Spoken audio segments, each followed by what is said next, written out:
नमस्कार, मैं मदन मोहन। दोस्तों, किसान कानून किसानों की समझ में नहीं आया, सीएए मुसलमानों की समझ में नहीं आया, एनआरसी खुद सरकार समझ नहीं पाई और बैंकों का निजीकरण बैंकिंग कर्मचारी के समझ में नहीं आया, और अब अग्निपथ युवाओं के समझ में नहीं आ रहा है। अजीब दास्तां है दोस्तों, यह सरकार है या एक मुअम्मा, ना समझने का ना समझाने का। इसीलिए तो रवीश कुमार ने कहा है, अग्निपथ अग्निपथ अग्निपथ, भरी जवानी में भूतपूर्व होने का अभूतपूर्व योजना।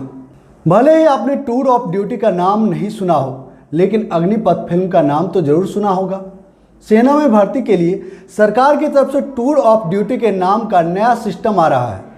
सरकार का कहना है कि इस नए सिस्टम को अग्निपथ कहा जाएगा। इसमें शामिल होने वाले को अग्निवीर कहा जाएगा। टूर ऑफ ड्यूटी सिस्टम का अब तक अंतिम ब्यौरा सरकार की तरफ से जारी नहीं किया गया है, लेकिन मीडिया में जो खबरें छप रही है उसके मुताबिक तीनों सेनाओं में तकरीबन सालाना 50,000 नौजवानों की अफसर रैंक से नीचे सेना में टूर ऑफ ड्यूटी के तहत भर्ती होगी। 17.5 साल से लेकर 21 साल के बीच के नौजवानों में भर्तियां की जाएगी। साल भर में 2 बार भर्ती निकलेगी। 3 से 4 साल के लिए सेना में रखा जाएगा। 6 महीने की ट्रेनिंग होगी, बाकी 2.5 साल सेना में सेवा देना होगा। महीने के 30,000 की सैलरी होगी। अंतिम साल बढ़कर यह 40,000 रुपये प्रति महीने हो जाएगी। हर महीने सैलरी में 30% काटकर बचत खाते में डाला जाएगा। इतना ही नहीं, सरकार की तरफ से सेवा निधि योजना के तहत बचत खाते में भी डाला जाएगा। 4 साल बाद सेवा पूरा हो जाने के बाद सरकार की तरफ से 10 से 12 लाख रुपये एक मुश्त राशि लौटा दी जाएगी। बिना टैक्स काटे सरकार पूरा पैसा देगी। इस सिस्टम के तहत शामिल 25% नौजवानों को उनकी कार्यशैली के आधार पर पेमेंट दिया जाएगा।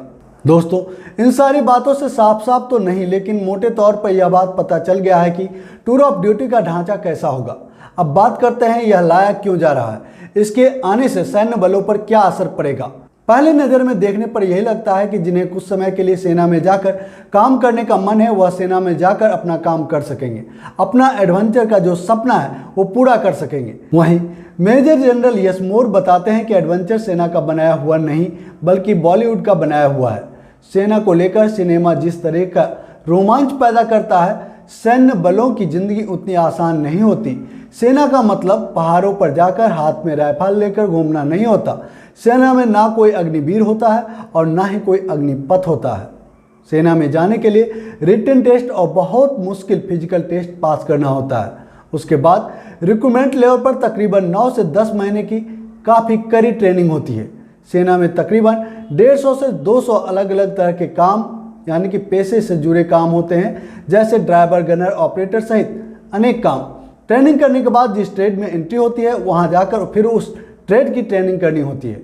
एक सैनिक अगर बंदूक से लेकर टैंक और एयर डिफेंस से लेकर हर तरह के काम के लायक दक्षता रखता है, तो इसका मतलब है कि उसकी कम से कम 8 से 10 साल की ट्रेनिंग होगी। इसलिए यह बात थोड़ी नहीं कुछ ज़्यादा ही अटपटी लगती है कि 3 साल के लिए सेना में भर्ती का सिस्टम तैयार किया जा रहा है। अगर सेना के काम का अनुभव लेना है तो एनसीसी के तहत भेजा जा सकता है, ट्यूटोरियल आर्मी के तहत एंट्री कराई जा सकती है, लेकिन रेगुलर सेना में भेजना बहुत ज़्यादा जोखिम भरा है। केवल 6 महीने की ट्रेनिंग देकर किसी को भी कश्मीर और उत्तर पूर्व के इलाके में नहीं भेजा जा सकता है। सेना के लिए सबसे बड़ी बात है अनुशासन और समर्पण। सेना के लिए अनुशासन और समर्पण की जरूरत होती है। अगर पहले से किसी को पता होगा कि केवल 3 साल ही नौकरी करनी है, तो वह अनुशासन और समर्पण कहाँ से आएगा।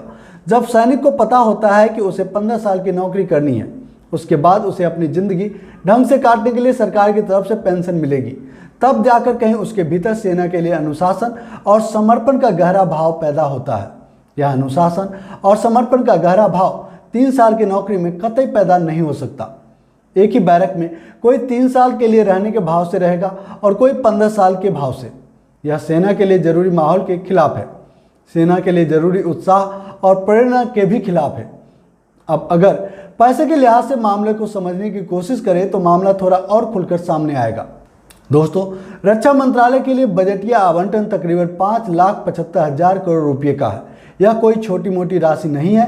पिछले कुछ सालों से बजट का 10% हिस्सा रक्षा मंत्रालय को ही जाता है। इसमें भी ज़्यादातर पैसा वेतन और पेंशन पर दिया जाता है। पेंशन पर वेतन से ज़्यादा पैसा दिया जाता है। इंडियन एक्सप्रेस का एक आंकड़ा बताता है कि अगर टूर ऑफ ड्यूटी के तहत सरकार सेना में भर्ती करेगी तो हर एक सैनिक पर तकरीबन 11 करोड़ रुपये कम खर्च करने पड़ेंगे, यानी कि मामला पैसों का है। 15वें वित्त आयोग की अनुशंसा में कहा भी गया है कि सैन्य बलों पर किया जाने वाला खर्च कम होना चाहिए। अगर सैन्य बलों पर खर्च कम होगा तो डिफेंस क्षेत्र में रिसर्च करने के लिए ज़्यादा राशि उपलब्ध होगा, नई टेक्नोलॉजी पर अधिक ध्यान दिया जा सकता है। वहीं पैसे से जुड़े इस पूरे मामले में पेंशन नाम की पेंच है। सरकार सेना के लोगों के लिए पेंशन का महत्व नहीं समझ रही है, उसे पेंशन की राशि अधिक लग रही है। सैन्य मामलों के जानकार बताते हैं कि आज़ादी के बाद सैनिकों को 7 साल के लिए भर्ती किया जाता था, जिसे आगे चलकर 8 साल किया गया। समय गुजरा तो यह सीमा बढ़कर 15 साल हो गई। 15 साल नौकरी के बाद कोई रिटायरमेंट लेकर सरकार की तरफ से पेंशन पाने का हकदार हो सकता है। वहीं सेना की नौकरी ऐसी नहीं है कि इसमें लंबी अवधि तक काम किया जाए, लंबी अवधि तक वेतन हासिल किया जाए। जब सेना की नौकरी समाप्त हो जाती है तो घर चलाने का सहारा पेंशन ही होता है। बहुत कम सैनिकों को ही सेना के रिटायर होने के बाद कोई ढंग की नौकरी मिल पाती है। जरा सोच कर देखिए, जो कारपोरेट इंजीनियर और मैनेजमेंट वाले को नौकरी पर नहीं रख पाते हैं, वह पूरी जिंदगी सेना में बिता दिए जवानों को नौकरी क्या देगा। वहीं आप सबको पता होगा, ऑफिसर रैंक के नीचे के अधिकतर कर्मचारी ग्रामीण क्षेत्रों से आते हैं। सेना की नौकरी में जान हमेशा दांव पर लगी होती है। वैसी नौकरी अगर 15 साल करनी पड़े और 15 साल करने के बाद जीवन में आर्थिक सुरक्षा ना रहे तो कोई सेना में कैसे बना रह सकता है।